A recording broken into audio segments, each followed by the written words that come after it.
बिस्मिल्लाहिर्रहमानिर्रहीम। वबिही क़ाल हद्दतना अब्दुल्लाह इब्न यूसुफ़ क़ाल अख़बरना मालिकुन अन हिशाम इब्न उर्वा अन अबीह अन आइशत उम्मिल मुअमिनीन रज़ियल्लाहु तआला अन्हा अन्नल हारिथ इब्न हिशाम सअल रसूलल्लाह सल्लल्लाहु अलैहि वसल्लम फ़क़ाल या रसूलल्लाह कैफ़ यअतीकल वह्य फ़क़ाल रसूलुल्लाह सल्लल्लाहु अलैहि वसल्लम अहयानन यअतीनी मिथल सलसलतिल जरस व हुवा अशद्दुहु अलैय फ़युफ़्समु अन्नी वक़द वअयतु अन्हु मा क़ाल व अहयानन यतमत्तलु लियल मलकु रजुलन फ़युकल्लिमुनी फ़अई मा यक़ूल। क़ालत आइशतु रज़ियल्लाहु तआला अन्हा वलक़द रअयतुहु यंज़िलु अलैहिल वह्यु फ़िल यौमिश शदीदिल बर्द फ़युफ़्समु अन्हु व इन्न जबीनहु लयतफ़स्सदु अरक़ा। दा बुखारी शरीफ दोयम हदीस थे। इमाम बुखारी रहिमहुल्लाह ताला दा हदीस द ख़पल शेख द अब्दुल्लाह इब्न यूसुफ़ ने नकल करे दे। अब्दुल्लाह इब्न यूसुफ़ द ख़पल वक़्त लोई मुहद्दिस थे। असल न दे द शामू द इमाम मालिक रहिमहुल्लाह ताला चे अइम्मा मतबूईन न दे द सलूर अइम्मा न दे इमाम मालिक और दलेस द शागिर्दान न दे, यानी अब्दुल्लाह इब्न यूसुफ़ द इमाम मालिक और दलेस द शागिर्दान न दे। लिकल मकवे खा लिकल बन के बेज़त हुए मुतवज्जे शेमा तरफ था।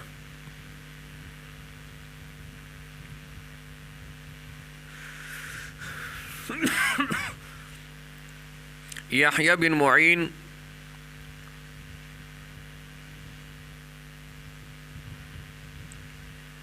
चलोई मुहद्दिस थे दे शागिर्द और इमाम ज़ुहली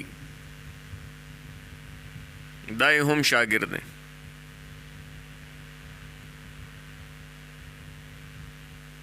इमाम बुखारी रहिमहुल्लाह ताला वरना द इमाम मालिक ची कम मशहूर किताब द हदीसो दे मौता द इमाम मालिक दे वरना वेले दा द ख़पल ज़माने लोई मुहद्दिसो व 238 हिजरी की वफ़ात शवे दे।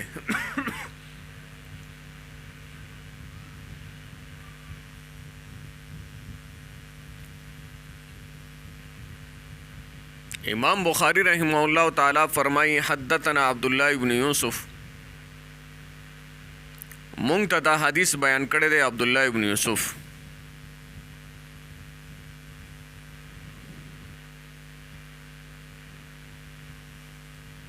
और बास ता हद्दसना मुंगा पावल हदीस के वेले और बास ता अख़बरना।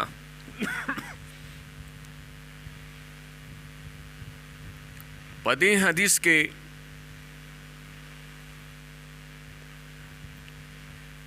तुरुक़ द हदीस द अख़स्तलो या तहम्मुल द हदीसो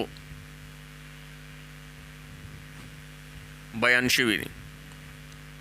तहम्मुल द हदीसो पसलोर मशहूर से गौसर की लका हद्दसना अख़बरना कम चिपा अवल हदीस के दागे तमाम सूरतुन तीर शवी दी।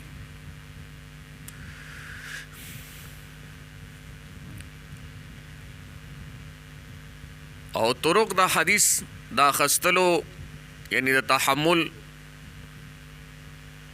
दरे किस्म पदे हदीस के हम ज़िक्र दें। द अब्दुल्लाह इब्न यूसुफ़ न पस चे कम रावी रा रवान दे आगा मालिक दे क़ाल अख़बरना मालिकुन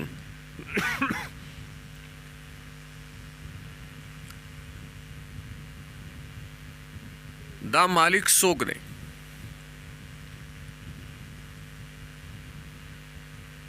دا مالک د ائمه متبوعینو نه ائمه اربعون دی.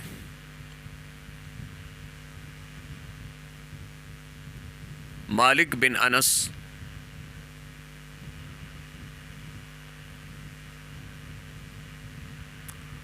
په 490 هجری کې پیدا شوی دی او که څوک ځان سره نوٹ کولی شي لیکلو کې څوک تیز نو هغه دی نوٹ کوي ځان سره. زه بیمار یم ځکه ډېر درته صبر نشم کولی، بیا به انشاءالله د دې کتابت بل وخت کوو. ښه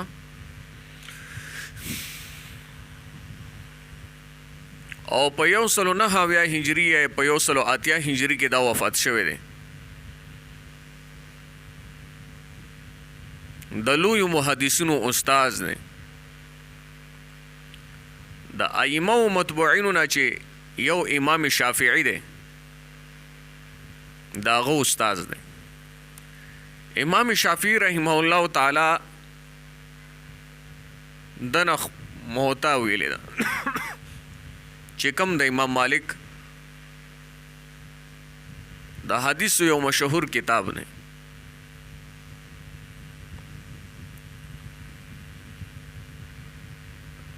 د امام شافعي هم استاد دی او په صاحبینو کې د امام محمد الشیبانی استاد دی.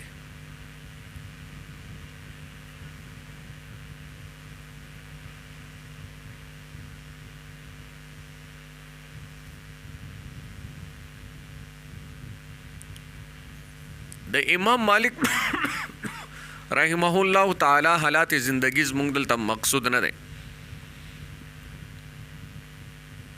فقط تعارف مقصد نه. د امام مالک رحمه الله تعالی محدثینو نقل کړي چې 900 استادانو او پدې کې 300 تابعینو او 600 تبع تابعینو.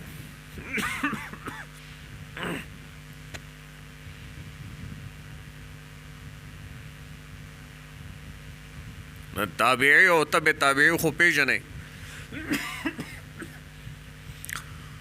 لوی شان د امام مالک دی. د امام مالک رحمه الله تعالی د والد صاحب نوم انس و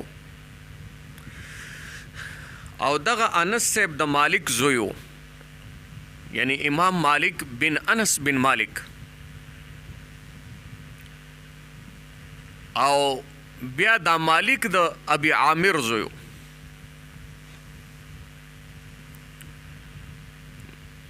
نو سلسله د نوم څنګه شو؟ مالک بن انس بن مالک بن ابي عامر.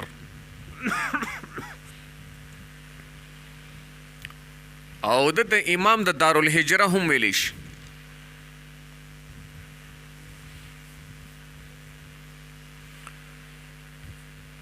د امام مالک رحمه الله تعالی نه پس چې کم راوی را روان دی هغه هشام صاحب دی، هشام بن عروه.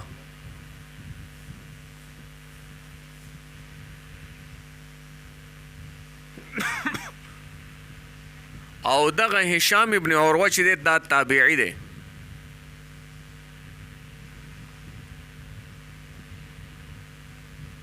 د امام مالک شان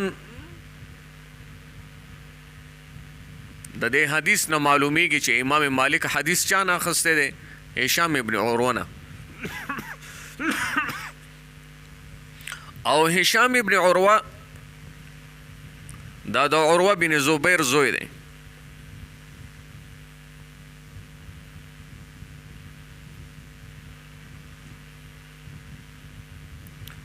او عروه بن زبیر د عبد الله ابن زبیر ورور دی. کله چې مسلمانانو د مکې نه مدینې ته هجرت وکړو نو د هجرت په اول کال کې په مهاجرونو کې چې کم ماشوم پیدا شوی و هغه عبدالله ابن زبیر او دغه عبدالله ابن زبیر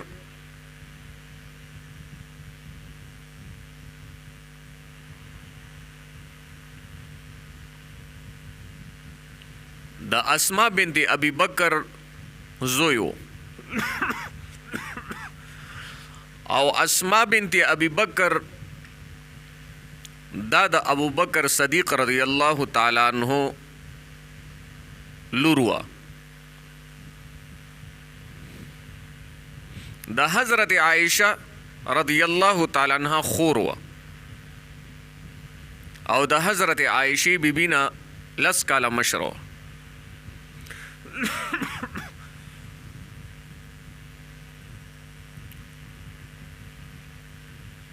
او عروه بن زبیر او عبدالله ابن زبیر دا د زبیر بن عوام زامن دي نو معلومه شوه چې هشام بن عروه د زبیر بن عوام لمسی دی او زبیر بن عوام د صفیه زوی دی او صفیه بیبی د عبدالمطلب صفیه بیبی د عبدالمطلب لوروا او د عبدالله سب خوروا او عبدالله د محمد رسول الله صلی الله علیه وسلم والد سبو نو معلومه شو چې د نبی علیه الصلاۃ والسلام ترور کیږي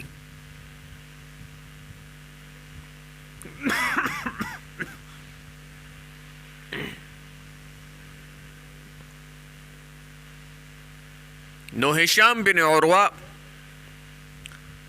د عروه بن زبیر زوی دی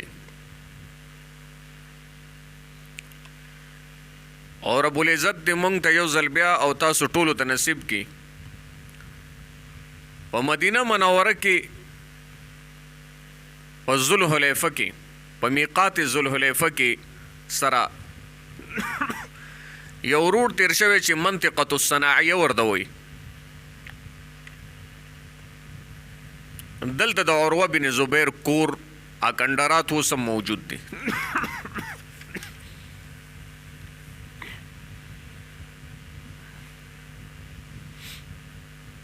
او دا خبره مې په مدینه منوره کې د یو ترک مورخو داغه نه اورېدلې وه او زما ذاتي تحقیق پې نشته دی او تاسو د تحقیق لاره خلاصه ده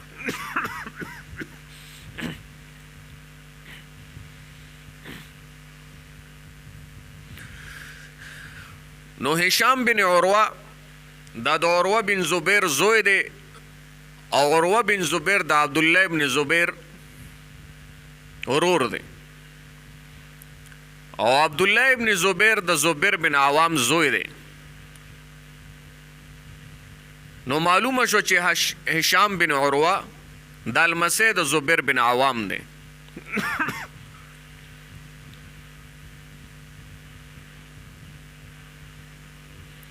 او دغه زبیر بن عوام د صفیه بنت عبدالمطلب زوی و د نبی علیہ الصلوۃ والسلام د ترور زوی کیږي او نبی علیہ الصلوۃ والسلام د زبیر بن عوام په باره کې فرمایلی چې د هر نبی او حواری دی او زما حواری زبیر دی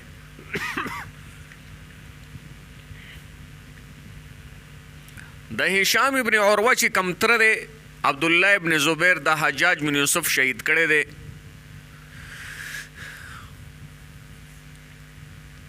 او په مشکات کې بتا سو ویلی حضرت عائشہ ته چې نبی علیہ الصلوۃ والسلام فرمایلی چې کله زبیر په کور کې ماشوم پیدا شوی نو نوم به وته زګدما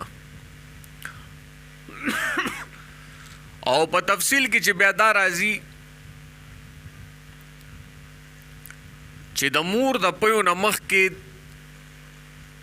بطن مبارک د عبدالله ابن زبیر ته د رسول الله صلی الله علیه وسلم لاړې مبارک کې لاړې وي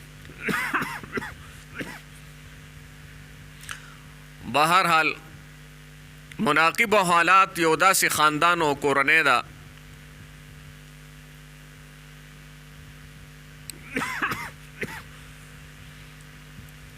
چې دا د یو 15 دقیقو یا د 10 دقیقو کار نه دی. زمونږ مقصد په هشام ابن عروه کې او هشام ابن عروه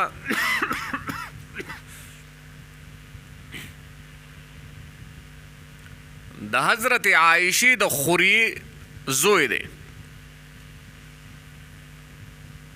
ولې د حضرت عائشې بیبي خور چې وا اسماء بنت ابي بکر وا او دغه اسماء چې وا د زبیر بن عوام خزه وا او د زبیر بن عوام دو بچیانو یو عروه بن زبیر او یو عبد الله بن زبیر.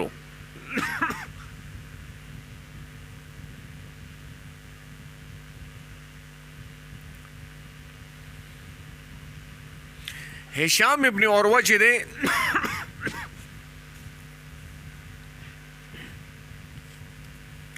دا په 1 هجری کې پیدا شوی دی.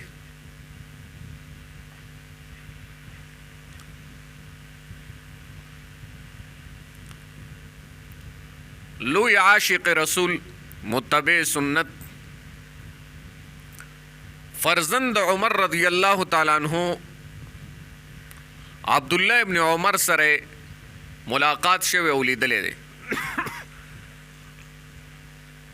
او بل یو لوی صحابي د مدینه اوسیدونکو جابر بن عبد الله بن حرام هغه هم لیدلې دی. او دا په 115 هجری کې وفات شوی دی.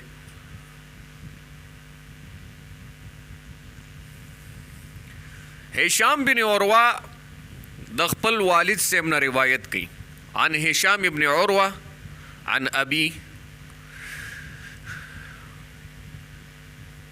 نو د هشام ابن عروه پلار چې دی عروه بن زبیر دی. او څنګه چې ما تاسو ته مخکې عرض وکړو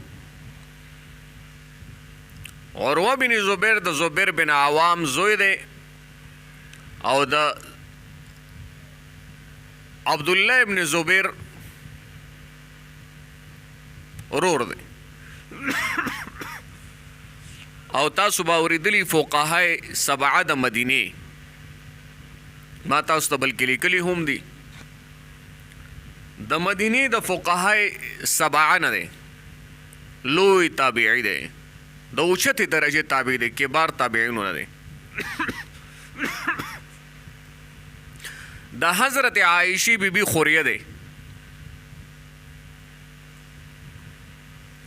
د اسماء بنت ابي بکر زوی دی او د ابو بکر المسی کیږي. په 6 هجری کې پیدا شوی دی.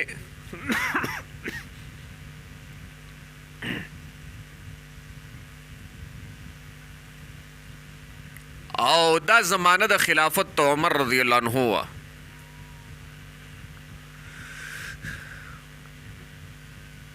او په 4 هجری کې د مشهور قول مطابق وفات شوی دی.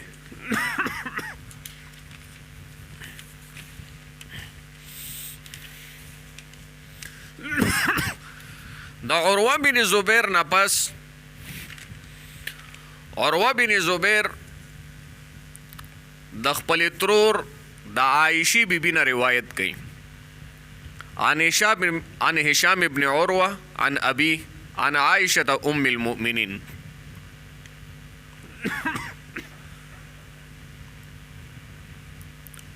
د ام المؤمنین نه روایت کوي د حضرت عائشې نه.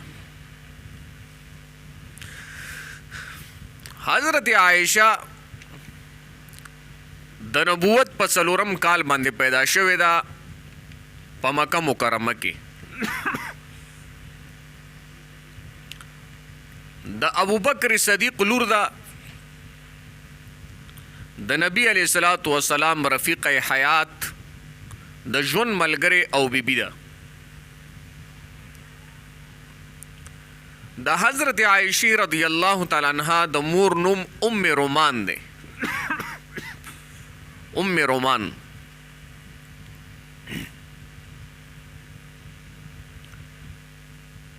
و ام رومان زینب بنت عامر.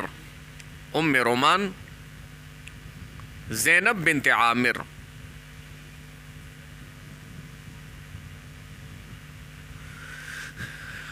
د لویو صحابو استاد و.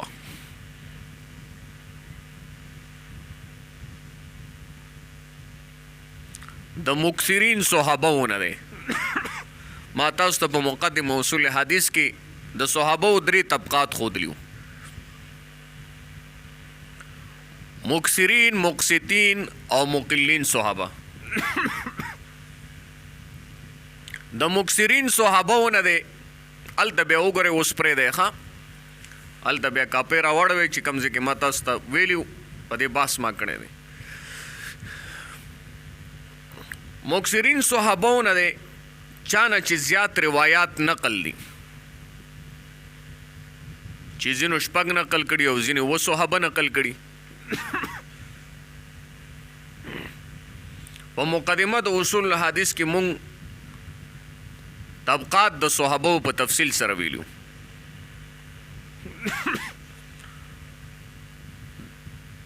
په اعتبار د تعداد د حدیثو حضرت عائشہ رضی اللہ تعالی عنہا نا 2200 احادیث مبارکه روایت شوی دي.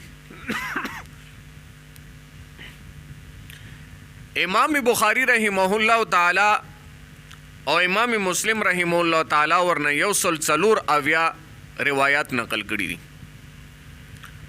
چې پدې کې یوازې امام بخاری ورنه 450 روایات نقل کړي.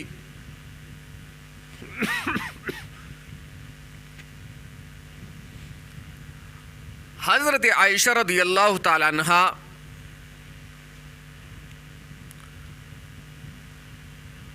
محاورات عرب او په اشعار د عربو باندې ماهر و.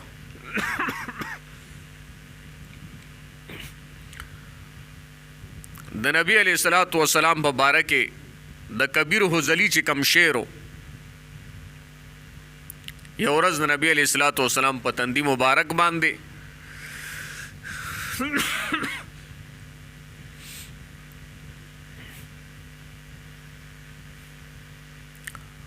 خولی مبارک را روانې وي. نو حضرت عائشہ ام المؤمنین یو شعر وې: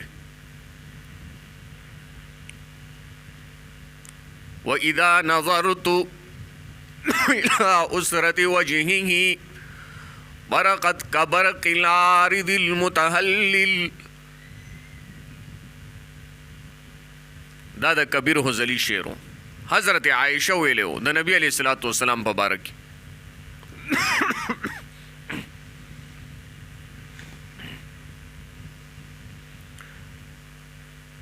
حضرت عائشہ په دې دنیا فانی کې 6 کاله عمر تیر کړی دی او په زندګۍ کې ډېر لوی مشکلات او تکلیفات راغلي دي ور باندې. اوس موږ صرف تعارف ته حضرت عائشہ مقصود دی، سیرت هم مقصود نه دی.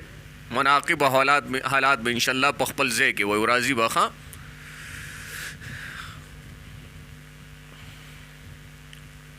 او په 55 هجری کې وفات شوې ده.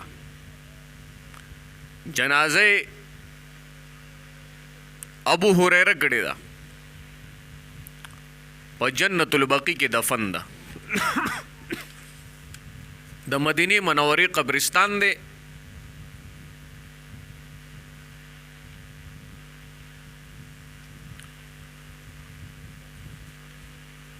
او د حضرت عائشہ امام بخاری دلته ام المؤمنین لفظ راوړی دی. اگر چې موږ د مخ کې حدیث پاتې دی او ځینې هغه نکتې چې هغه طالب علم ته معلومات شته نو پاغه باندې ضرورت نشته چې موږ وضاحت او تفصیل وکړو.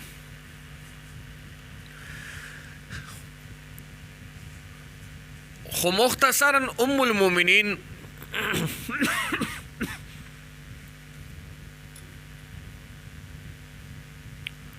رب العالمین تمام ازواج مطهرات د نبی علیہ الصلوۃ والسلام امہات المؤمنین دی. اور رب العالمین په قرآن حکیم کې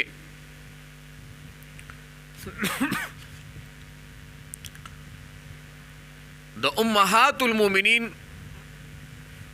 تعظیم او احترام په مؤمنانو باندې واجب کړی دی.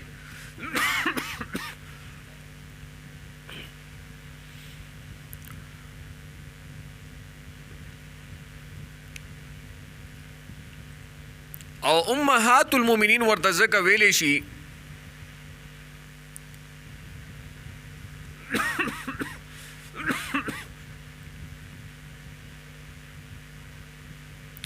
چې قرآن حکیم کې الله جل جلاله فرمایلی دي چې نکاح مکوئ د ازواج مطهرات سره د نبی علیہ الصلوۃ والسلام د وفات نه پس ازواج لا تنکحوا ازواج من بعده ابدا څنګه د قرآن حکیم کې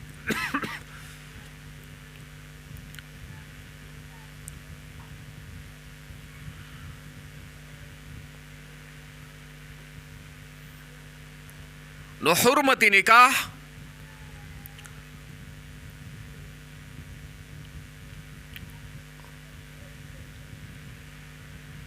تعظیم و عظمت او احترام په وجه باندې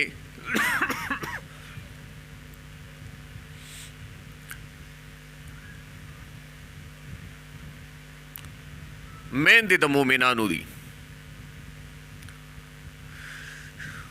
اوس به سوال دا پیدا کیږي چې قرآن حکیم کې خو الله فرمایلی چې فاسألوهن من وراء حجاب، نو د مور نه خو پرده نه کیږي.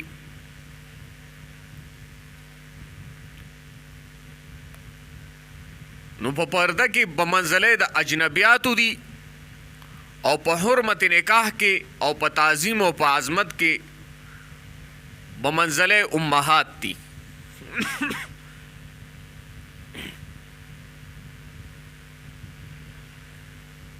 بہرحال سورۃ الاحزاب مطالعه په وکړئ، تفاسیر په وګورئ.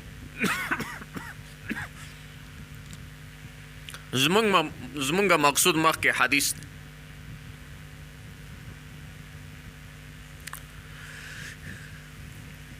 عائشہ بی بی د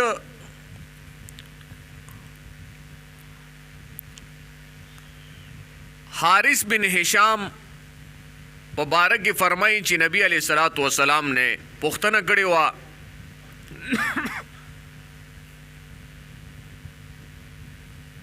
چې یا رسول الله صلی الله علیه وسلم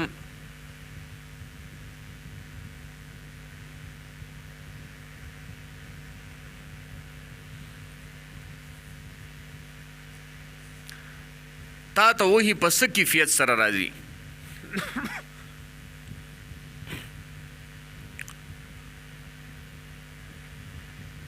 نو حارث بن هشام ضرورت دی چې د تعارف هم وشي.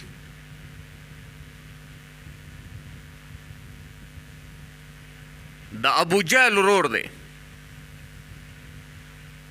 عمر بن هشام، ابو جهل د ورور دی، سکنه ورور دی.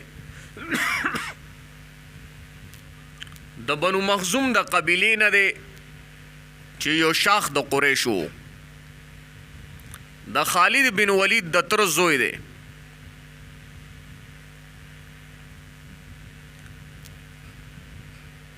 د فتح مکی په ورځ باندې مسلمان شوی دی. په 14 هجری کې زمانه د خلافت د عمر صاحب وا په جنگ یرموک کې شهید شوی دی.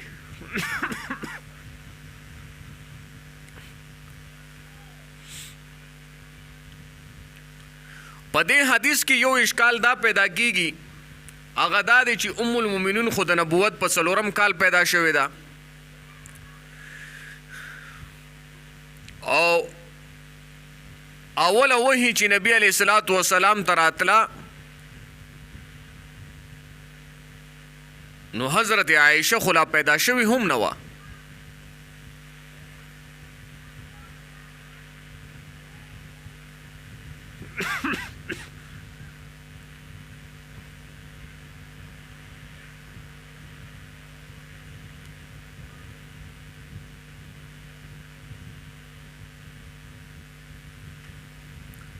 نو څنګه وایي چې عن عائشه ام المؤمنین؟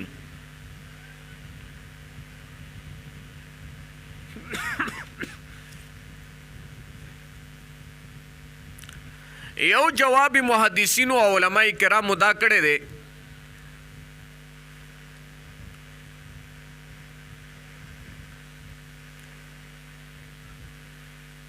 چې ممکنه ده چې نبی علیه الصلاۃ والسلام عائشې بیبي ته ویلي وي چې ما ته حارث داسې پوښتنه وکړه د وحي د کیفیت په باره کې او ما داسې جواب ورکړو. خدا جواب مزیدار نه دی، ولی چې حارث بن هشام د فتح مکی په موقع اسلام قبول کړی دی.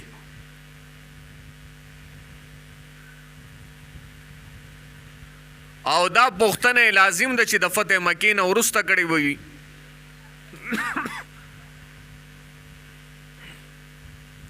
او پاغه وخت حضرت عائشه بیبي د نبی علیه الصلاۃ والسلام بیبي وا، رفیقه حیات وا.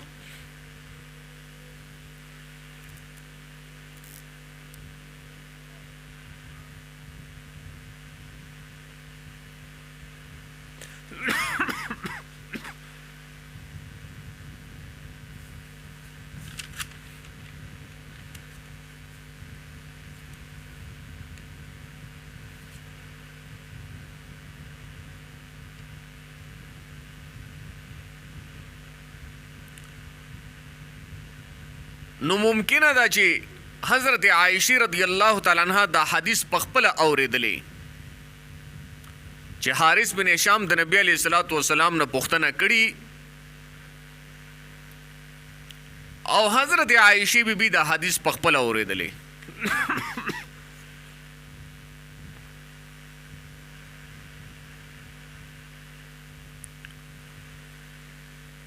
او حضرت عائشہ خو ام المؤمنین دا د نبی علیہ الصلوۃ والسلام بیبي دا د لوی صحابو نه دی، صحابیاتو نه دی. او یو صحابي ته لازم او ضروري نه دی چې هغه د خپل استاد ذکر وکړي په روایت کې چې ما دا حدیث د پلانکي نه اورېدلی دی، ولی چې د اهل سنت والجماعت په نسبت باندې تمام صحابه عادل دي.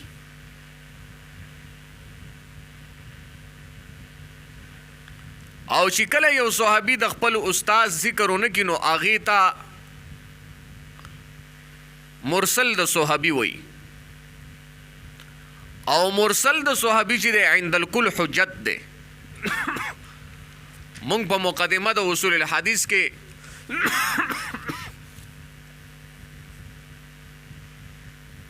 په تفصیل سره دا ویلی دی. ښه،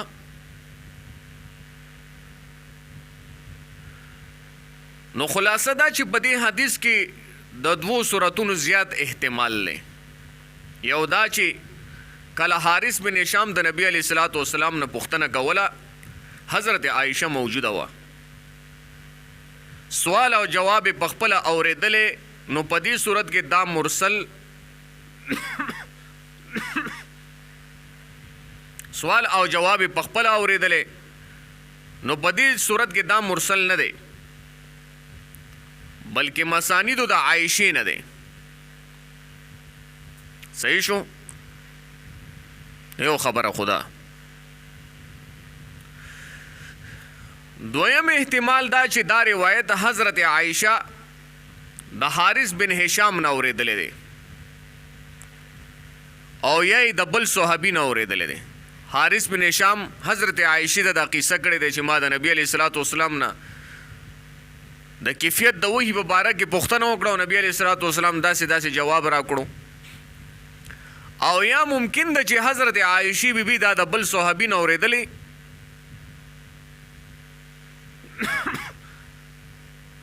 نو په دې صورت کې دا به مرسل وي. مخکې مې تاسو ته ذکر وکړو که نه چې ضروري نه ده په صحابو باندې لازم نه ده چې هغه د خپل استاذ ذکر وکړي، ولې چې صحابه د اهل سنت والجماعت په نسبت باندې تمام صحابه عادل دي. او مرسل د صحابي عند الکل حجت دی. خبر خلاص شو، اشکال ختم شو.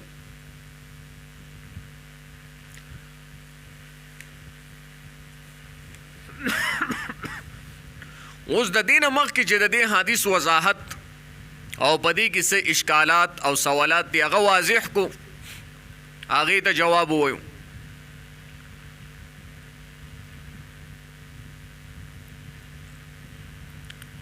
اول د دې خبرې ذکر کو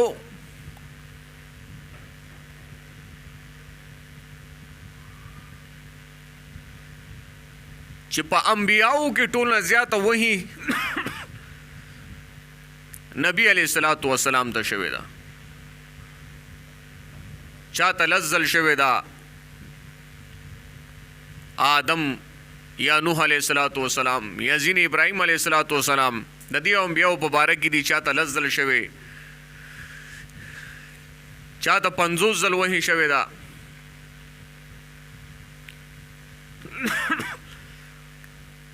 محمد رسول الله صلی الله علیه وسلم ته وਹੀ 40,000 زله شوی دا، 24,000 زله وਹੀ نبی علیہ الصلوۃ والسلام ته شوی دا. یو خدا خبر ازین کې کینو شان د محمد رسول الله صلی الله علیه وسلم.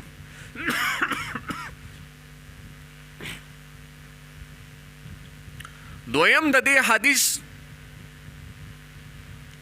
چې د محدثینو یو اصطلاح دی عدد المخرجات د حدیثو په باره کې، نو عدد المخرجات فی البخاری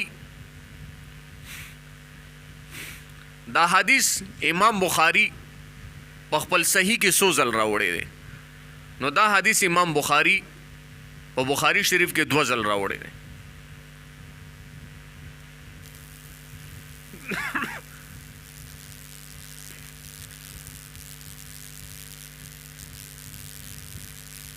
ما تاسو ته په ترشوی حدیث کې یو خبره کړې و چې فقه البخاری فی تراجمه،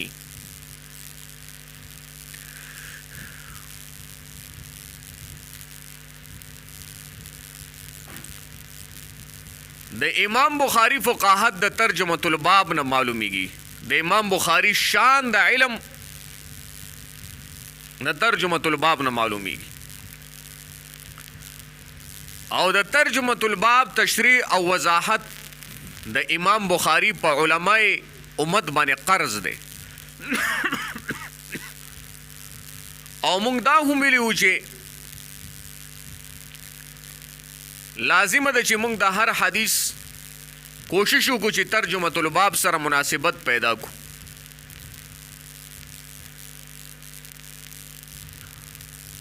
نو امام بخاری رحمه الله تعالی ترجمه الباب باب کیف کان بدء الوحی الی رسول الله صلی الله علیه وسلم، امام بخاری باب وروړي. اوس دې باب سره د حدیث سم مناسبت دی، موافقت د حدیث د دې باب سره سکه دی شي. نو واورئ حارث بن هشام سے پختنه وکړه د نبی علیہ الصلوۃ والسلام نه، یا رسول الله په کم کیفیت او په طریقې تا ته وਹੀ راځي؟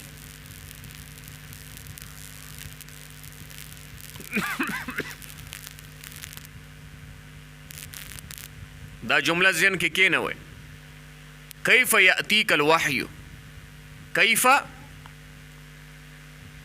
په کم کیفیت او په کمی طریقې تا ته وਹੀ راځي. امام بخاری چې کوم باب راوړی دی باب کیف کان بدء الوحی،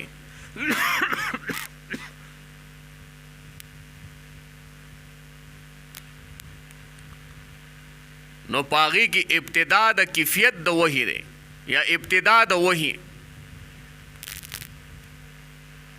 نو اوس په باب سره څنګه مناسبت پیدا کیږي؟ نو په کیف یاتیک الوحی کې چې کوم لفظ کیف دی نو کومګه دا کیف ته حالت او د کیفیت په معنا باندې واخلو، نو هر حالت او کیفیت لپاره ابتدا خامخا وي. دا هر حالت ابتدا وي که نه وي؟ وي. دا هر کیفیت ابتدا وي او که نه وي؟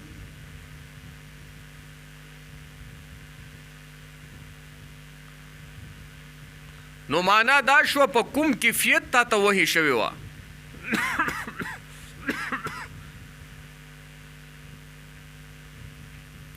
ابتدا د کیفیت د وحی څنګه شوی و؟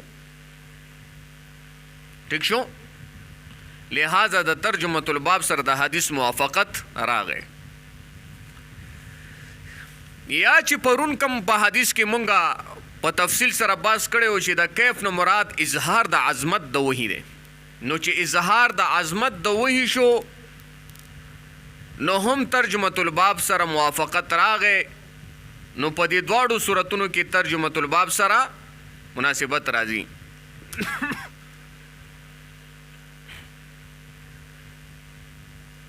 صحیح شو؟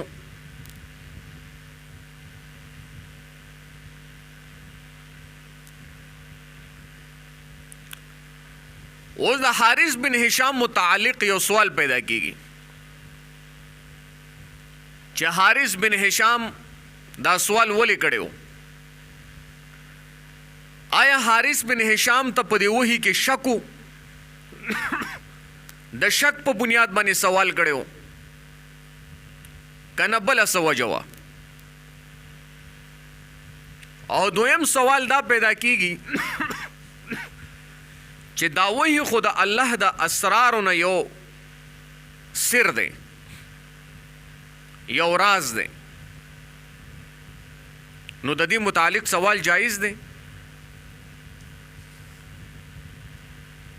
نو جواب میں محدثین دا کوي چې د اسرار الہی متعلق سوال جایز دی او دلیل د قرآن حکیم نه راوړي. لکه ابراهیم علیه السلام الله تعالی ته عرض وکړو یا الله کیف تحیی الموتى، اے الله دا مړی ته څنګه ژوندي کوي؟ کیف تحیی الموتى، دا مړی ته څنګه ژوندي کوي؟ ابراهیم خو سوال کړو،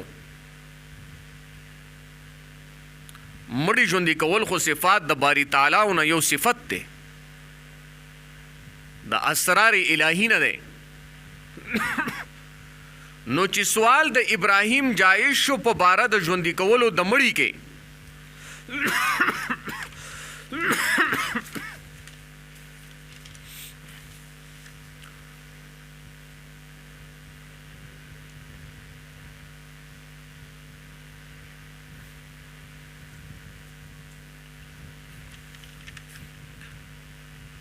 نو سوال په متعلق د وحی په اسرار الہی نه جائز دی. نو اشکال ختم شو.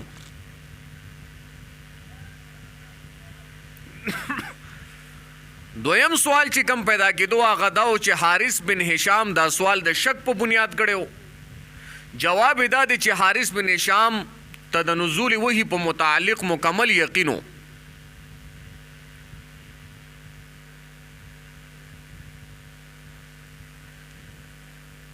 خود دې خبرې شوق ور سره پیدا شوی و چې کیفیت د وحی ورته معلوم شي. لکه ابراهیم علیه السلام چې سوال کړو کیف تحیی الموتى، یا الله دا مړی ته څنګه ژوندي کوي؟ د ابراهیم علیه السلام ایمان وو، د شک په بنیاد سوال نه وکړي. قرآن څنګه وی ولکن لیطمئن قلبی؟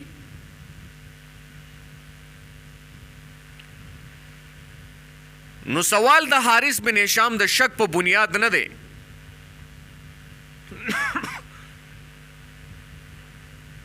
غلبه د شوق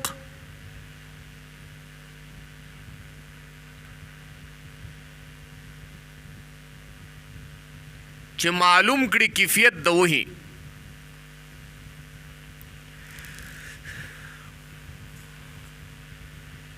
د دې خبرې ورسره شوق پیدا شوی و.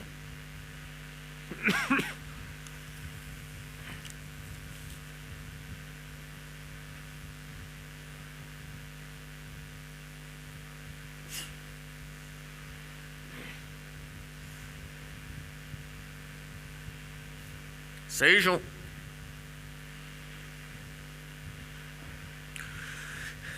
اوس په بحث ته په احیانا یاتینی کې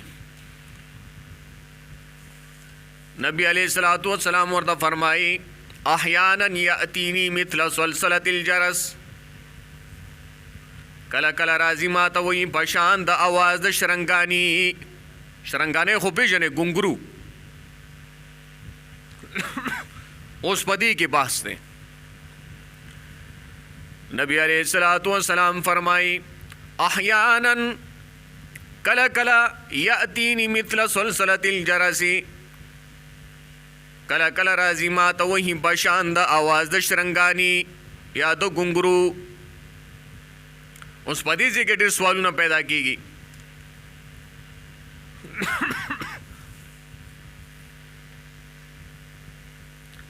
ولې چې د دې نه مخکې نبی علیه الصلاۃ والسلام یو خو نبی علیه الصلاۃ والسلام دا وفرمایل چې احیانا یاتینی مثل سلسله الجرس وهو اشد علی، کله کله راځي ما ته وایي په شان د اواز د شرنګانی یا ګونګرو.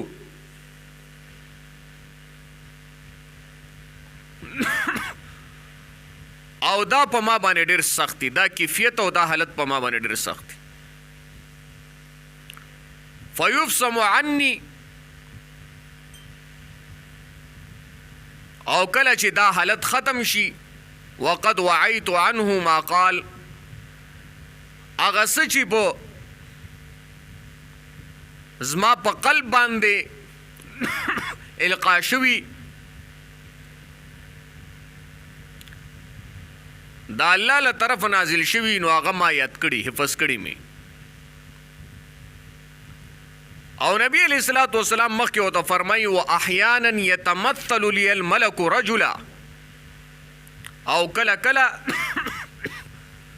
فرشتہ ماته ځان په صورت د سړي کې ښکاره کړي. کله کله ماته فرشتہ ځان په صورت د سړي کې ښکاره کړي. فیکلمنی، بیا هغه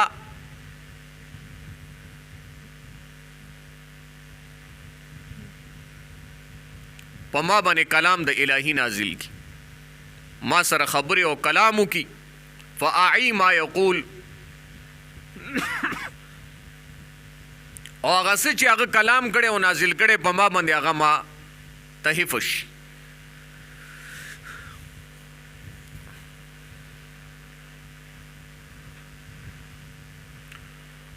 نو ما تاسو ته ویلیو چې دلته یو سوال پیدا کیږي. هغه سوال دا دی چې دې حدیث کې د وحی دوه قسمونه ذکر دي. اولونه صورت کله کله راځي ما ته وحی په आवाज د شرنګانی یعنی د ګونګرو. دویم صورت کله کله فرشتہ ما ته ځان په صورت د سړی کې ښکارا کی. دا خو دوه صورتونه شو. حالانکه قران کریم کې د وحی درې قسمونه ذکر شوي. پرون منګ ویلو کنه، پرون نه تقریبا پہلا سورہ زم تیرې کړه په دی باندې. او چې بیا هم تاسو نه یې رینو بیا بسوک مجرمي.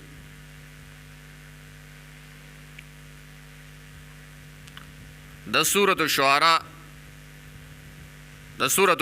هغه آیت دی وما كان لبشر ان يكلمه الله الا وحيا او من وراء حجاب او يرسل رسولا. القاء قلب، کلام من وراء حجاب او ارسال رسول.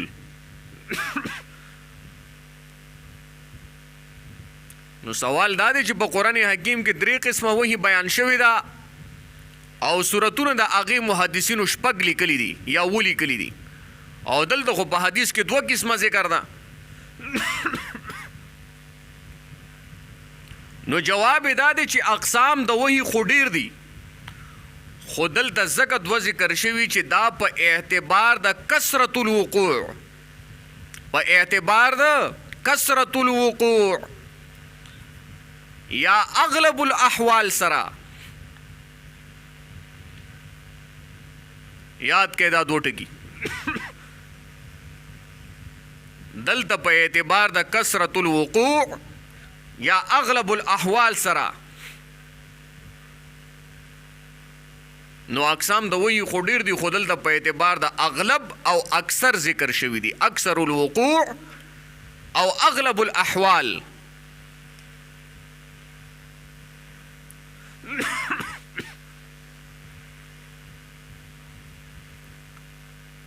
دویم سوال چې سنا سمونږ روخانه کړی دی مخکې په خبرو کې، هغه دا دی چې ترجمه الباب په بیان د ابتدا د وحی دی او حدیث په بیان د کیفیت د وحی دی.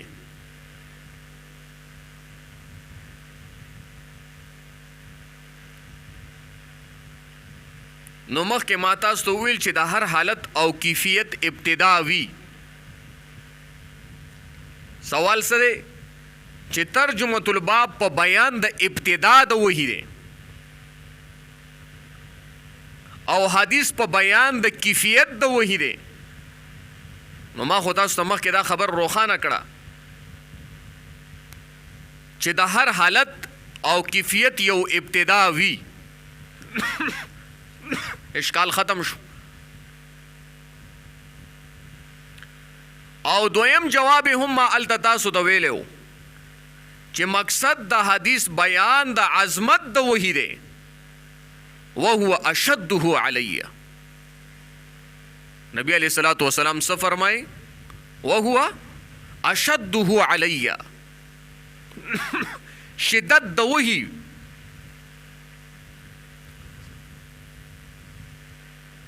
اگرانواله د وحی نبی علیہ الصلوۃ والسلام فرمای دا قسم وحی په ما باندې ډیره سخت وي. نو دا عظمت د وحی دی، نو ترجمه الباب سره مناسبت پیدا شو.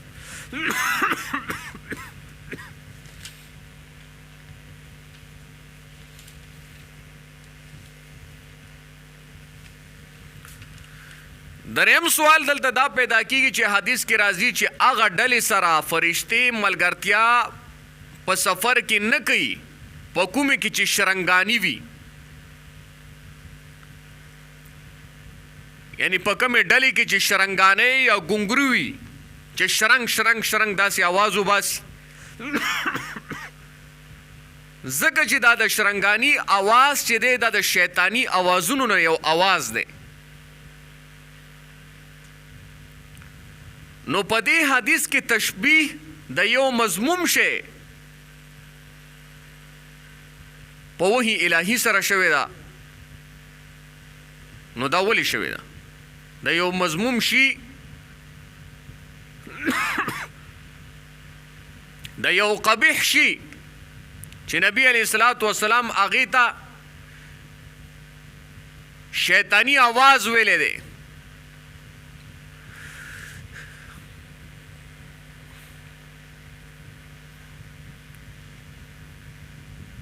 نو د دغه شرنګانی چې مضموم دی په وحی الهی سره ولی د تشبیه شوی دا.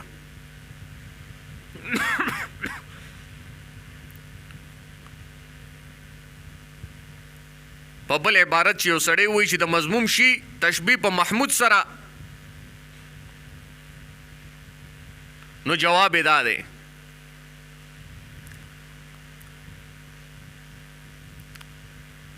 تاسو خو کتابونه ټول ویلي دي کنه، صرف، نحو، فصاحت او بلاغت. ها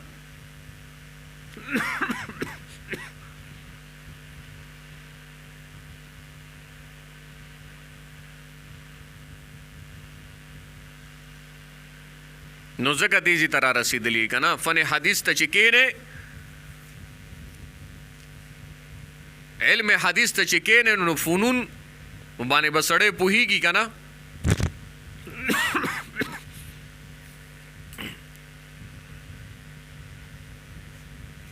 زکه کله کله چې د عربي لغت او کلام د عرب نه مثال ورکول کیږي، که لغت سره تعلق نو بیا د لغت نه دلیل ورکول کیږي، او که کلام عرب سره تعلق نو کلام عرب نه دلیل ورکول کیږي. نو یو قاعده ده چې مشبه به کی موافقت په ټول وجوه کې لازم نوي بلکې د یو مشهور صفت په لحاظ سره وي.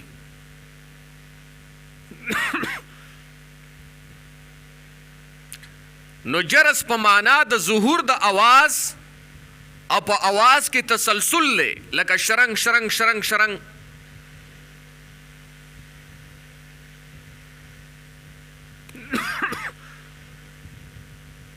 په دې आवाज کې چې کم تسلسل لې یا ظهور د आवाज دی په دې سره تشبیه ورکولې شوې ده.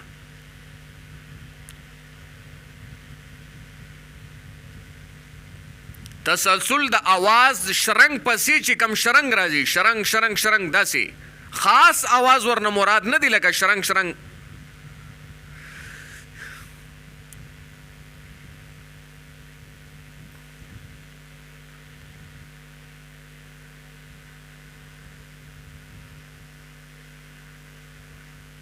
نو د وحی تشبیه د جرس سره په ظهور او تسلسل کې ده نه په आवाज د شرنګانی کې.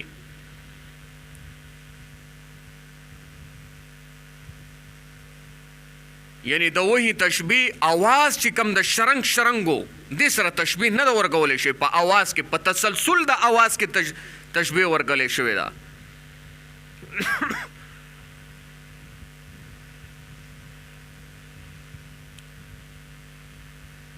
تاسو به ویلي کنه مثالونه په مخ کې کلاسونو کې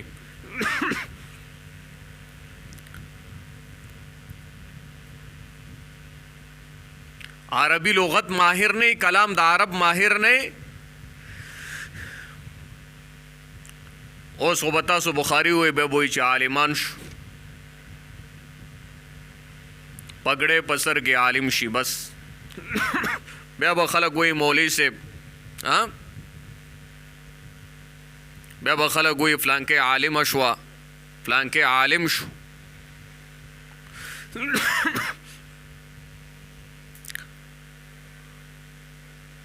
د کلام عرب نه مثال در کوم لکه یو سړی وای زیدن کل اسدی زیدن کل اسدی. نو تشبیه د زید زمری سره په جسامت پلیتی او لکه سره نه ده بلکې یو صفت سره چې هغه شجاعت دی. ما تاسو ته ویلو کنه چې مشبه کې موافقت په ټول وجوه کې لازم نه وي بلکې د یو مشهور صفت په لحاظ سره وي. صحیح شو؟ اوس پوه شوي زیدن کل اسد په زیدن کل اسد کې تشبیه د زید زمری سره په جسامت د زمری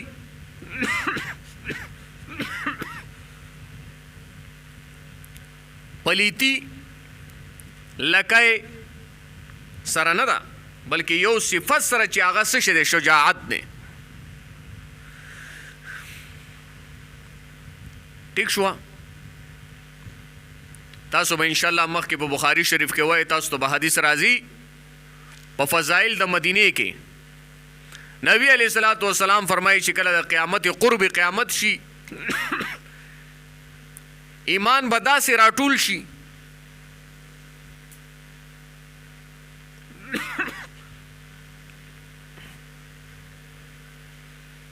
لکه څنګه چې یو مار تاو را تاو شي راټول شي او سوړي ته ننوځي. نو د ایمان تشبیه یا د دین تشبیه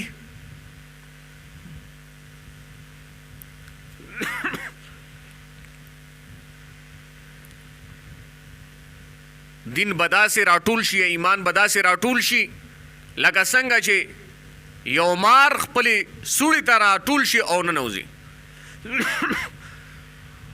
نو مار خو موزی دی پلیت دی نو د دین سره د دې تشبیه. نو کلام عرب نه چې واقفي لغت د عربی نه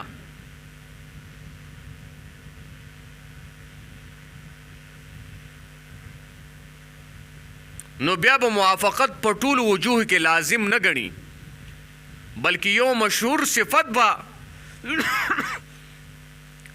پاغي سره به د هغې لحاظ ګڼي.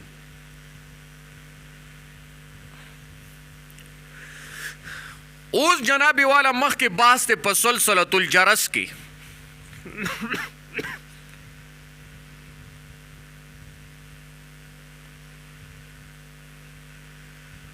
سلسله الجرس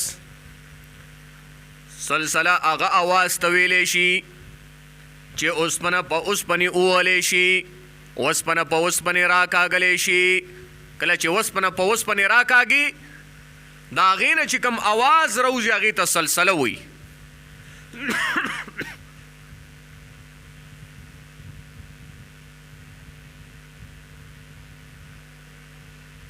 ٹھیک شو دا خو په لغت کې د دې معنا شوه او جرس خو درته پته دی دا علاقه د مالونو علاقه ده په هر کور کې غوا میخه یي هر دوم کور کې درم کور کې څلورم کنې لسم کې خو خامخا نو هغې ته چې په غاړه کې کم ګونګرو اچولی شي دې د جرس ویلی شي څه ویلی شي جرس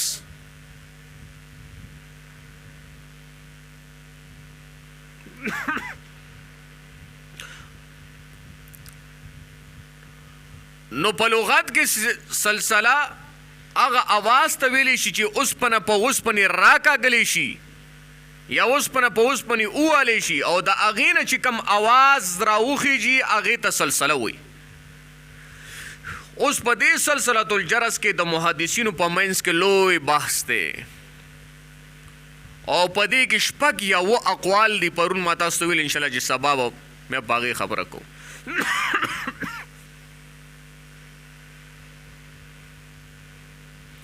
یو قول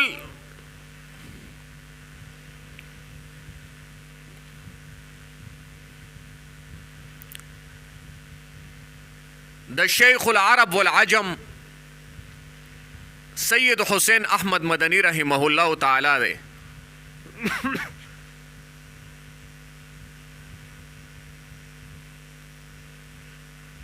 هغه فرمایي چې دا د جبریل د راتلو اوازو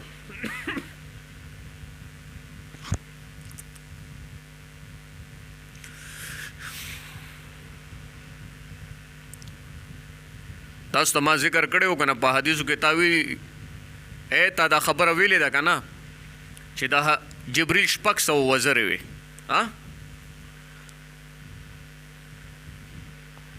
صرف ستاسو د پوهېدو لپاره ښه د جبریل د وزرو سره یا د مارغه د وزرو سره موږ د جبریل وزرو ته تشبیه نه ورکو ستاسو د پوهېدو لپاره خبره کوم کله تاسو باز لیدلی دی یو غټ مارغه چې هغه کله والوځي نو هغه یو شرپ شرپ غوندې اواز کوي د هغې سره یو د شپیلي غوندې یو سیټي غوندې اواز وځي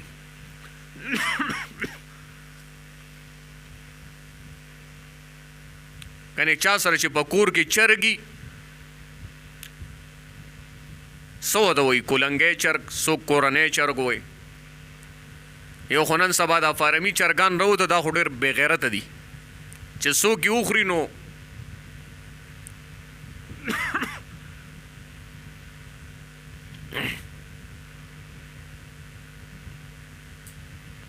هغه شی مزه او قوت پکې نه وي لکه څنګه د کورني چرګې بهر حال خبره به نه کوو ځکه چې بیا به ځینې خلک خفه شي نو چې کله دا چرګ هم والوځي چېرته په کور کې لیدلی نو د چرګ دا وزرونه ډېر غټي نو د دې نه یو ټپ ټپ سره یو شرپ شرپ او یو د سیټي یو تیز غوندې اواز راوځي نو د جبریل خو 600 وزرې وي نو حسین احمد مدنی رحمه الله تعالی فرمای چې د اواز د جبریل امین وو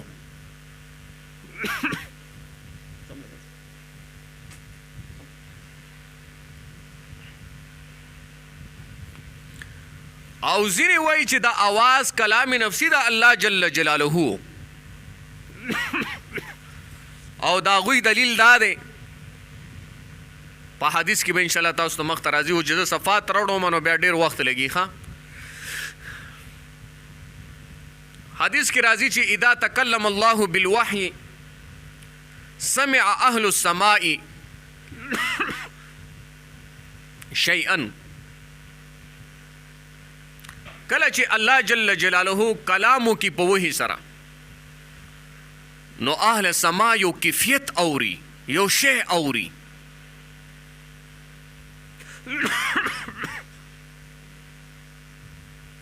یعنی باری تعالی چې وحی سره کلام کوي نو اسمانونو والا یو आवाज او یو کیفیت اوري. زګوي له صوتنا لا کا صوتنا، داخله پاره یو داسې आवाज دی، داخله پاره یعنی باری تعالی لپاره आवाज دی، داسې आवाज نه لکه پشان د आवाजونو د زمونږه. صحیح شو؟ دا چې دویم قول شو.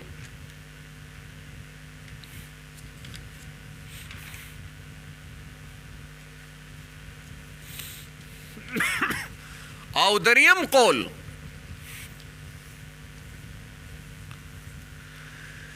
حدیث کې برازي دام تاسو ته مختا دا حدیث چې ایمان والا سړی اوري نو په بدن باندې ویختو ودرېږي، بدن پر پیدوش د الله د عظمت او د هیبت د وجنه.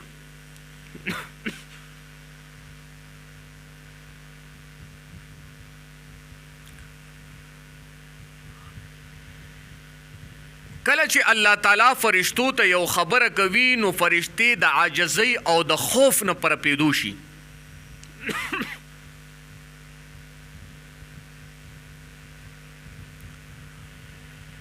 نو د فرشتو د وزرو نه به داسې اوازونه راتلل، راختل یا راخیجېدل لکه زنجیر چې په یو غټه تیږه باندې ګټه باندې راکاږلی شي، د هغې نه چې کم کړنګ کړنګ یو کړنګ اواز راځي. صحیح شو؟ دا دریم قول دی. تاسو مشکات کې ویلی که نه، هسې یو حدیث بیانومه، بیا چې کله موقع شو بیا درته وایم. ښه، رسول الله صلی الله علیه وسلم د جبریل امین نه پوښتنه وکړه علیه السلام چې تا الله تعالی لیدلی دی.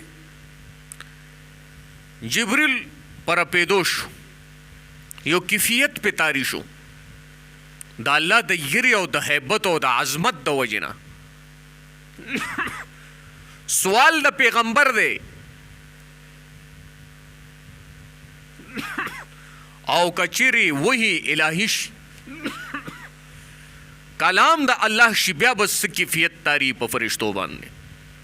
نو جبریل باندې یو کیفیت، یو هیبت، یو عظمت د الله جل جلاله تاری شو، یو حالت پر راغی، پر پیدو شو. او جبریل رسول الله صلی الله علیه وسلم ته او فرمایل زما او د الله تعالی په منځ کې اویا د نور حجابونه دي، کچیرې یو ته د نږدې کېدو کوشش وکړم نو اوبه سوځېږم. ښه جي، دا خو هسې ما تاسو ته یو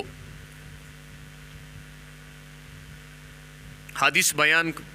اوس دریم قول په حدیث کې راځي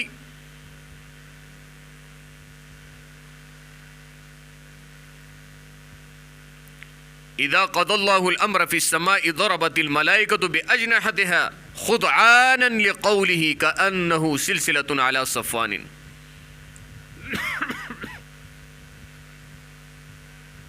کله چې الله جل جلاله په اسمانونو کې د یو امر فیصله وکړي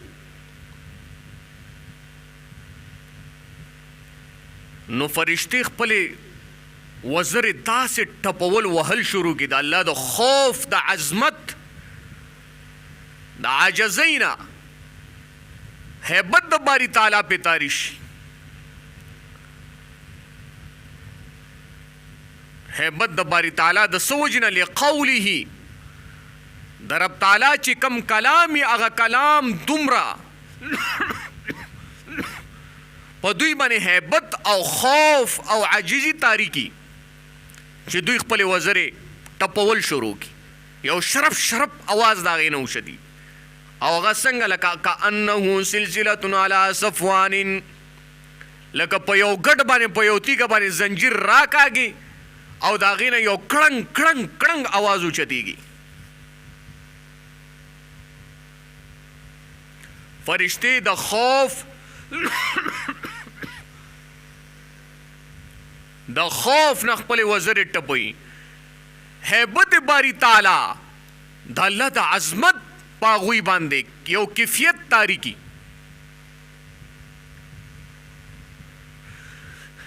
او داسې اواز د دې وزرو نه پورته کېږي لکه یو زنجیر چې په یو لویه تیږه باندې راکاږي او کړ کړ کړ اواز کوي. کړ کړ کړ کړ کړنګ کړنګ کړنګ یو اواز کوي. الله اکبر کبیره.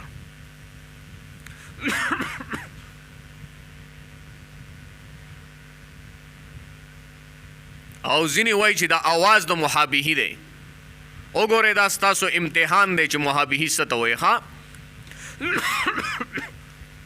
ما تاسو ته ذکر هم کړی و د دې بیداري اودنې بیا به تا ته دا خبر ازما یادی.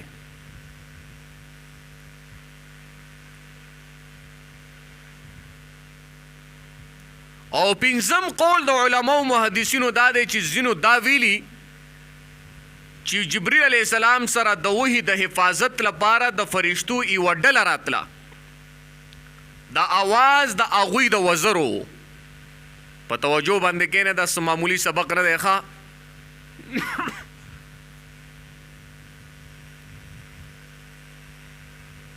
ځینو ویلي چې جبرئیل سره د وحی د حفاظت لپاره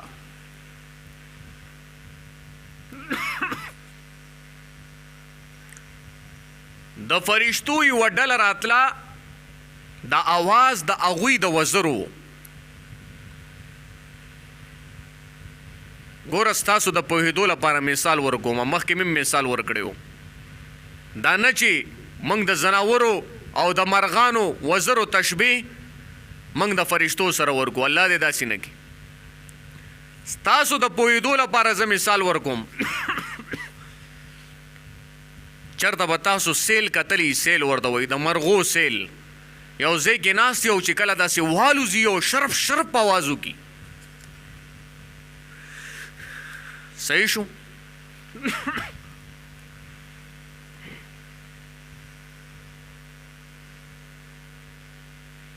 او ځینو ویلي دي چې د وحي نه مخکې به الله تعالی یو اواز پیدا کړو او په دې اواز سره خبرداری ورکولو نبی علیه الصلاة والسلام ته چې پوره متوجه شي وحي الهي ته. ټیک شو؟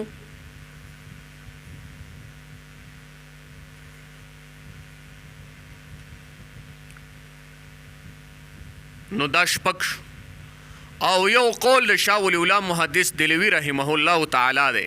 د شاه ولی الله نوم ما تاسو ته ویلی و که نه، خپل نوم یې احمد دی. ښه ټیک شو؟ انشاءالله چې موقع که میلاو شو نو د حجت الله البالغه یو څه اسباق به وایو. ښه د شاه ولی الله عالم المثال ملئ اعلی حقیقت الروح او دغسې مبس اول او مبس ثاني دواړه انشاءالله العزیز د شاه ولی الله فلسفه به وایو ضرور انشاءالله العزیز چې موقع میلاو شي. او که میلاو نه شوه رب تعالی دعا کوم چې زندگی کې تاسو ته بیا نصیب کړي.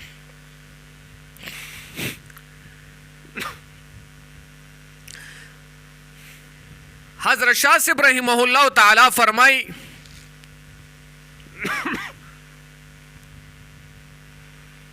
چې تعطل د حواس سره هم یو اواز پیدا کیږي. تعطل د حواس خو پیژنې کنه.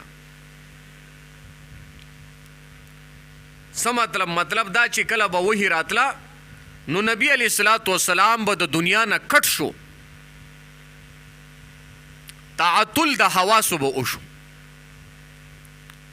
او وحی طرف ته به پوره متوجه شو.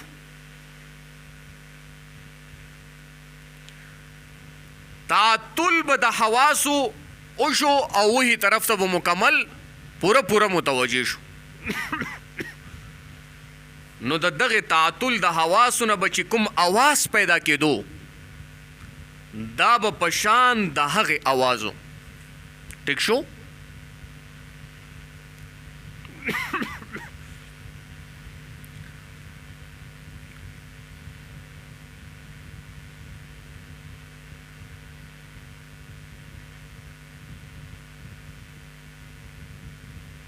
صحیح شو. نو په سلسله الجرس کې چې کم شپږ یا و اقوالو هغه ما تاسو ته ذکر کړ. که بیداری نو ستا په ذهن کې به او که ودی نو بس بیا به نه.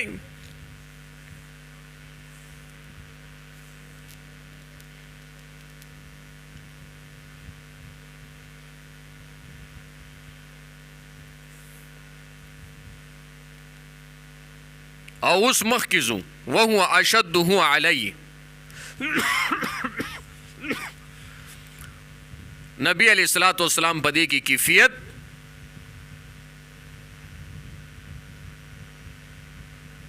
د وحی سره سره شدت د وحی بیانوي چې دا هم یو کیفیت یو حالت دی.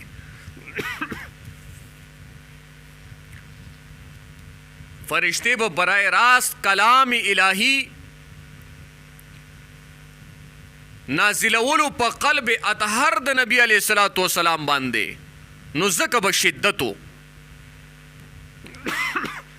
تاسو به ان شاء الله العزیز مخکې راځي په کتاب الصلات کې د زید بن ثابت فرمایي چې نبی علیہ الصلوۃ والسلام باندې وحی راغلا او د نبی علیہ الصلوۃ والسلام سر مبارک زما په زنګون باندې خو وای داسې دروند شو. ما ویل چې داسې نه چې دا زما زنګون چې دی یا ورون چې دی تاسو څه ورته وایي پتون. دا پتون چې دی دا چور چور شي.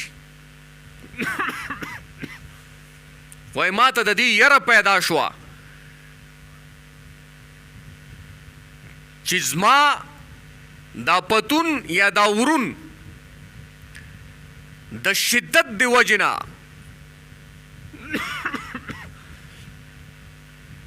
چرته چور چور نشي. نو دا خو د زید بن ثابت خبره ده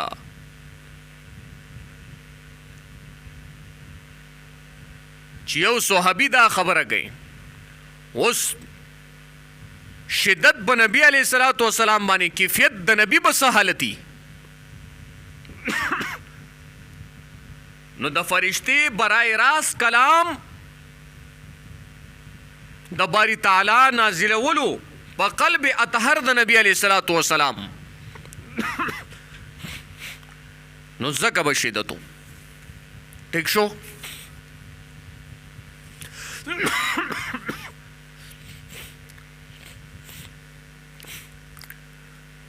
او مخکې جمله ده فیفصم عني ما تاسو په دې کې درې عبارت دي. دا یو آسان کار دی په خپل وګوره دا زما کار نه دی. دا عبارت سمول را سمول ښه چې کله دا حالت زمانه لاړ شي انقطاع د وحی وشي وحی منقطع شي نو وقد وعیت عنه د انقطاع د وحی په داسې حال کې کېږي چې څه په ما نازل شوي هغه زما ازبر شوي وي. زه د هغه حافظ جوړ شوی ما. څه مطلب شو؟ وقد وعیت عنه انقطاع د وحی په داسې حال کې کېږي یعنی په داسې حال کې دا وحی مانه منقطع شي چې هغه څه چې په ما نازل شوي وي هغه زما ازبر شي. زه د هغې حافظ جوړ شوی ما.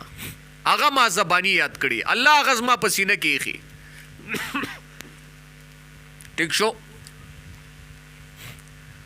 ورپسې دی واحیانا یتمثل لی الملک رجلا. دلته یو نکته یاده کړئ دا تمثل په معنا د تشکل دی یعنی په خپل صورت یعنی د خپل صورت نه اوختل او د بل په صورت کې ظاهرېدل دې ته تمثل وایي. ښه د خپل صورت نه اوختل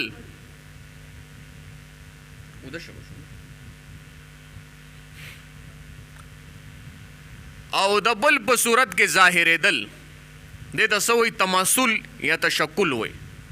د بل په شکل کې ظاهرېدل تاسو په منطق کې ویلي دي کنه د فرشتو تعریف فرشتہ څه ته وایي د متکلمینو په نسبت باندې فرشتہ څه ته وایي د فلسفو په نسبت باندې د هغې تعریفونه تاسو ویلي دي فرشتہ د نور نه پیدا وي لطیف جسم لري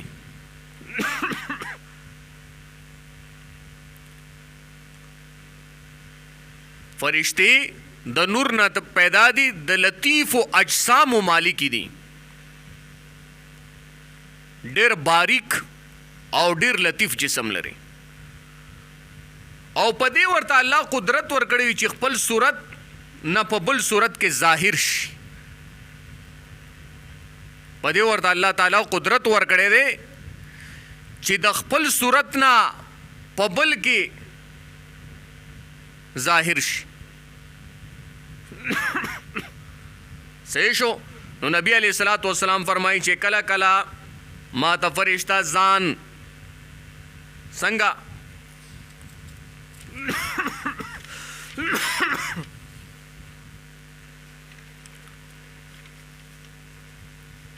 کله کله فرشتہ ما ته ځان په صورت د سړی کې ښکاره کوي صحیح شو فیکلمنی فاعی او بیا هغه ما سره کلام وکړي هغه څه چې د رب العزت طرف نه فرشته پې ماموره شوي هغه وحي راوړي هغه وحي ماته وکړي فاعی پس هغه زه زده کړم هغه زما یاد شي زما حفظ شي هغه زه ازبر کما ما یقول څه چې هغه ویلي څه کلام چې راوړی څه کلام یې چې نازل کړی حضرت عائشہ رضی اللہ تعالیٰ عنہ ام المومنین فرمائے او په بخاری کې او بل ځای کې راځي حضرت عائشہ باندې چې حدیث ته افک ورته ویلی شي د تهمت چې حضرت عائشہ باندې لګېدلی و په هغې کې حضرت عائشہ د نبی علیه الصلاۃ والسلام یو کیفیت بیانوي چې نبی علیه الصلاۃ والسلام باندې به چې کله وحی راغله نو خولې به ورنه یو شړقار کو او تاسې به معلومېدې لکه ملغلرې په شان د ملغلرو انشاءالله راځي به هلته به بیا وایو دعا کوو چې زمونږ صحتي او ژوندي انشاءالله وایو به ښه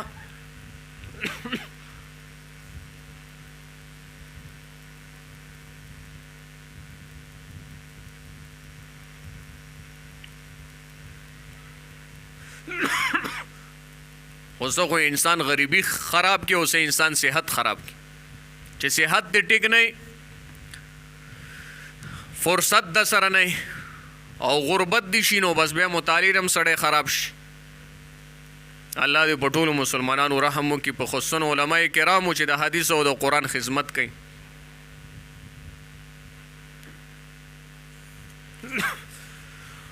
نو حضرت عائشہ فرمائی وَلَقَدْ رَأَيْتُهُ يَنزِلُ عَلَيْهِ الْوَحْيُ فِي الْيَوْمِ الشَّدِيدِ الْبَرْدِ چې نبی علیہ الصلوۃ والسلام باندې به کله وحی نازلېده د یخنۍ ورځ به وه یخ موسم به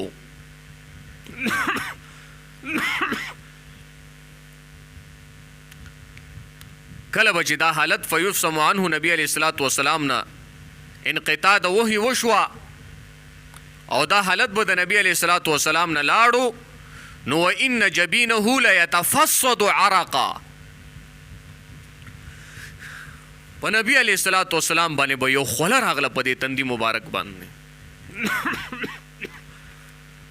داسې معمولی خوله نه خولې به شړقار کو خوله به راتله ور باندې دا خوله به ولې راتله ما تاسو ته ووایې که نه چې کله به نبی علیہ الصلوۃ والسلام باندې وحی راتله نو د شاه صاحب هغه قول مې درته بیان کو د شاه ولی الله رحمه الله چې د تعطل د حواسو به وشو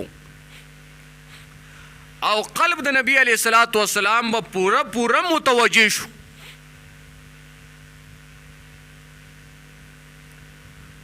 فرشتي به برای راست په قلب اطهر وحی نازلوله دا اولینه خبره د شاه ولی الله رحمه الله تعالی د دې قول د لوستلو نه پس ما په ذهن کې راغلی دا زه په خپله وایم.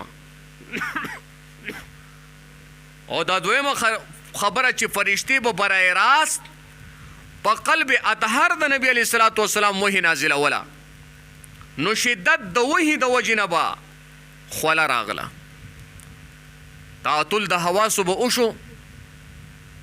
نبی علیه الصلاة والسلام به پوره قلب اطهر د نبی علیه الصلاة والسلام به پوره د وحی الهی ته متوجه و، او فرشتې به برای راست په قلب اطهر د نبی علیه الصلاة والسلام باندې وحی نازلوله، نو شدت د وحی د وجې نه به خوله راغله.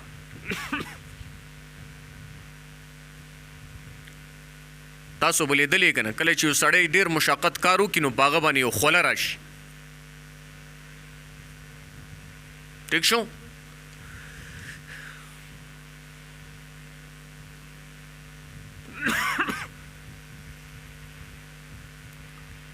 د شاه ولی الله رحمه الله یو کتاب دی حجت الله البالغه، زه بار تاسو ته وایم د شاه صاحب دا کتاب لستل د هر عالم او هر محدث او طالب علم لپاره لازمي دی، خو ډېر مشکل کتاب دی، معمولی کتاب نه دی. ټیک شو؟ لوی علما د دې کتاب په مخ کې هار منلی دی. زه خپلم پې نه پوهېږم، خو زما د استادانو برکت دی چې څه یې ښودلي نو د هغې معلومات راته شته. شاه ولی الله فرمایي د شاه الله یو کتاب د حجت الله البالغه، ما تاسو ته ویلي وو که نه انشاءالله د شاه ولی الله اقترابات الهیه ارتفاقات اربعه د شاه ولی الله مبس اول د حجت الله البالغه چې دی چې په عالم مثال دی په ملع اعلی باندې دی، دا د یو محدث او د حدیث د طالب لپاره ډېر لازمي دی. او بیا تطبیق الارا دی. ټیک شو؟ د شاه ولی الله په حجت الله البالغه کې نو انشاءالله چې کله زندگی ژوند میلاو شو الله دې وکړي چې رب العالمین زمونږ داسې حالات جوړ کړي چې مونږ ته فرصت میلاو شي او زمونږ صحت انشاءالله زه به یې ووایم ښه. نو شاه ولی الله رحمه الله په حجت الله البالغه کې فرمایي چې کوم کلام نازلېدو نو دا کلام نورو او فرشته هم نور وا. د نبی علیه الصلاة والسلام باطن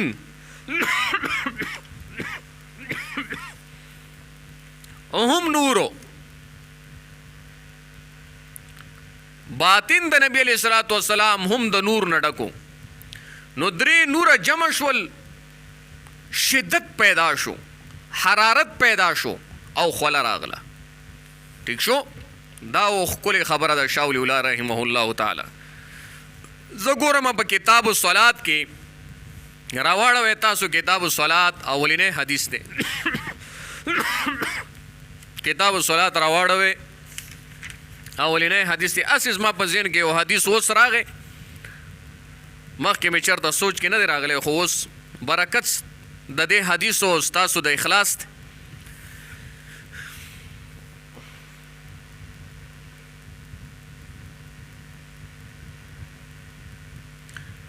امام بخاری رحمه الله باب 115 صفحه دا کتاب الصلات بابن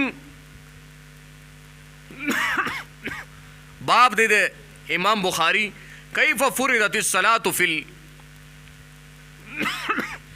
په معراج کې مون څنګه فرض شوی و. ٹھیک شو؟ دا یو حدیث راوړی دی، نبی علیه الصلاة والسلام فرمایي اے حدثنا یحیی بن بکیر دې سر راځي دی دویمې لکیرې ته وګورئ، کم ځای نه چې حدثنا شروع کېږي دویمې لکیرې ته وګورئ. نبی علیه الصلاة والسلام فرمایي چې فرج عن سقف بیتی وانا بمکة فنزل جبریل علیه السلام ففرج صدری ثم غسله بماء زمزم ثم جاء بطست من ذهب ممتلئ حکمة وإيمانا فأفرغه في صدری ثم أطبقه. نبی علیہ الصلوۃ والسلام فرمای زه په مکه کې په خپل کور کې وما جبرئیل علیہ السلام راکوش شو، زما د کور چتی اوشلو او راکوش شو، او بیا نبی جبرئیل علیہ السلام زما سینه اوسیرلا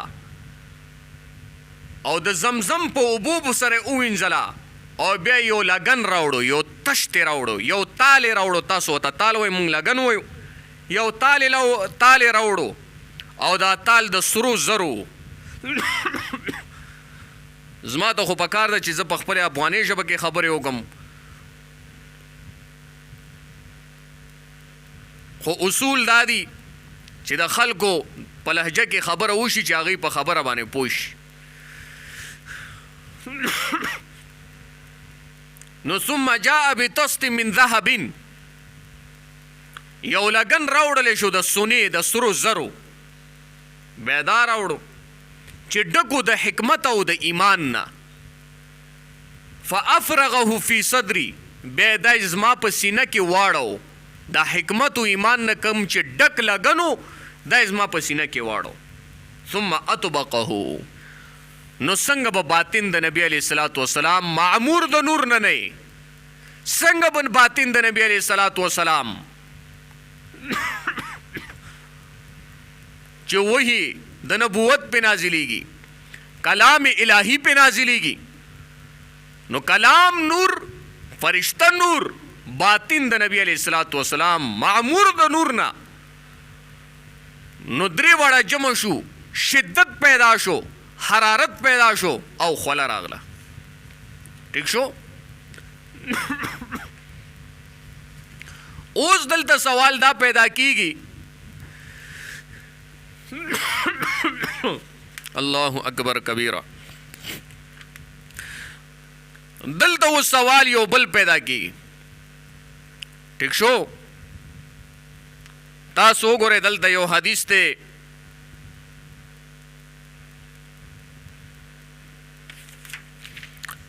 دې پسې حدیث راځي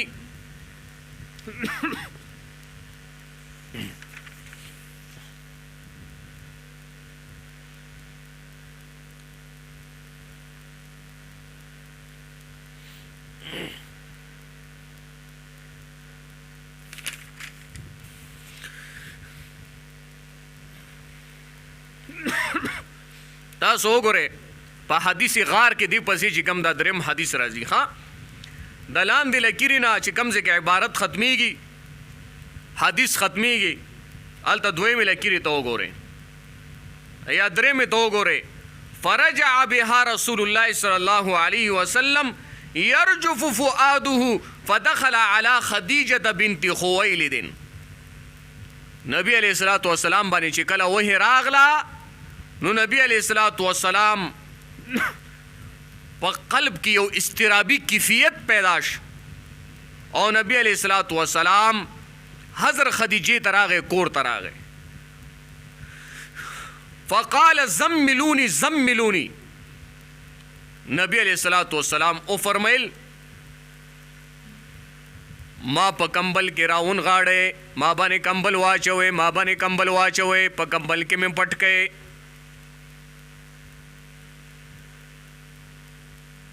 فزملوه، نبی علیہ الصلوۃ والسلام کمبل کې راون غاړې دی شو، کمبل کې جسم مبارک د نبی علیہ الصلوۃ والسلام پټ کړي شو. حتی ذهب عنه الروع، تر دې پورې چې دا کم کیفیت استرابی کیفیت په نبی علیہ الصلوۃ والسلام راغلی و، دا چې کله نبی علیہ الصلوۃ والسلام نه لاړ نو فقال لخدیجه، نو نبی علیہ الصلوۃ والسلام حضرت خدیجه ته تمام واقع بیان کړه. ٹھیک شو؟ نو زملونی زملونی. اوس راواړوئ دا بله صفحه ته 50 نمبر صفحه، ای وګورئ اوله لکیره، دوهمه، درېمه، څلورمه، پنځمه، شپږمه، اومه او اتمه. اومې لکیرې ته وګورئ، بین انا امشي، نبی علیہ الصلوۃ والسلام فرمایي یو ورځ په لاره باندې روان وما، سمعت صوتا من السماء، یو آواز مې د اسمان نه واورېدو، فرفعت بصري، سترګې مې بره وغړولې، فاذا الملک الذي جاءني بحراء، اغه فرشتہ، فاذا الملک، اغه فرشتہ چې ما ته په بغار حرا کې راتله، جالسون علی کرسیم بین السماء والارض، ګورم د ځمکې او اسمان په منځ کې په یو کرسۍ باندې ناسته ده. فرعبت منه، الله اکبر. نو هغې نه وویرېدم، یو روب را باندې راغی. فرجعتو، نو کور ته رالمه. نو ما حضرت خدیجې ته وویل زملونی زملونی، ما کمبل کې راون غاړی، ما باندې کمبل واچوئ، په ما کمبل واچوئ. نو اعتراض دا پیدا کیږي چې په اول حدیث کې شدت د ګرمۍ بیان شوی، د حرارت، چې نبی علیه الصلاۃ والسلام باندې وحی راتلا خلوب ورنه یو شړقار کو، او په دویم کې شدت د یخنی بیان شوی دی. نو دا څنګه دی؟ دا اعتراض دی. ښه، نو دا ډیر آسان جواب دی، یاد کا چې هیر نشي درنا. اوله کې خوله راغله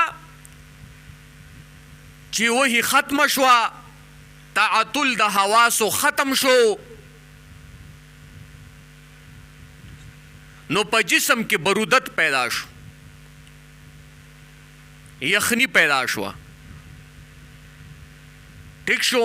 یا آسان الفاظو سره کله چې په سړي باندې خوله راشي او بیا یو هوا وچلیږي، ها، بیا سړي باندې یخنی راشي. صحیح شو؟ نو اوله کې خوله راغله چې وحی ختمه شوه، تعطل د حواسو ختم شو، نو په جسم کې یو یخنی پیدا شوه، یو هوا راغله او یو هوا وچلیده او یو یخنی پیدا شو. نو اولینی کیفیت د وحی و، اولینی حالت، او رستنی حالت زملونی زملونی. نو انشاءاللہ دومره کافی دی. زه بیمارو مېما انشاءالله، او دې سبق باندې مې انشاءالله العزیز بیا لږ خبره کو، څه مباحث پکې پاتې دي او سبق ډېر زیات شو. ښه، صلی الله تعالی علی خیر خلقه محمد وعلی آله وصحبه اجمعین.